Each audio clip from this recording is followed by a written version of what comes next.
A billionaire CEO is dead. 4 people shot inside Blackstone's HQ. And the media's talking about the NFL? Nah, you ain't crazy. They're covering it up. Because when the internet laughed, memed it, and called it Luigi, they realized this wasn't just tragedy, it was a fucking signal. A message from the broke, from the ignored, from the generation that's done watching billionaires die of old age. So why aren't they saying her name? Because if they tell the truth that Wesley LePatner was a high-ranking, high-profile real estate exec, they got to admit something way bigger, that this system made people numb, that Wall Street deaths don't hit like they used to, that we're not sad anymore, we're just watching the scoreboard. So let's break down why they're barely saying her name. And when they do, it's like Blackstone employee, respected mom, tragic loss, cool. But who was she? She was the fastest-kicking CEO of Bright. Exactly. Not some middle manager, not someone grabbing a coffee in the lobby. She ran a $53 billion real estate trust. That's not an employee, that's a power broker. So why downplay it? Because if people knew what Bright really does, they'd stop calling it a tragedy and start calling it blowback.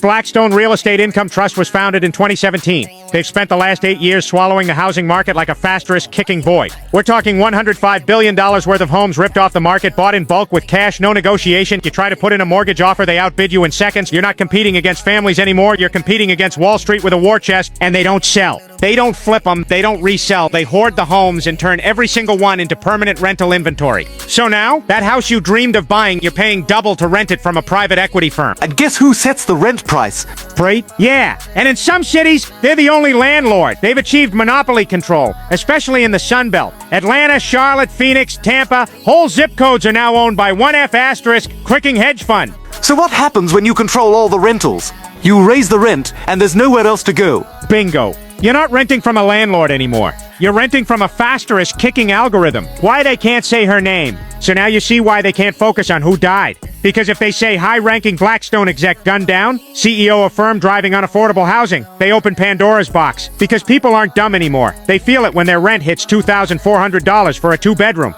They know they're being outbid by something robotic. They realize the dream of owning a home is dead and someone killed it. And that someone worked in that building. So they just say employee and move on. Yeah, like she was stocking shelves, not architecting the financial structure that's pricing out a generation. They minimize her role to protect the illusion, because the moment you connect her name to the rent you pay, people stop scrolling and start looking for blood.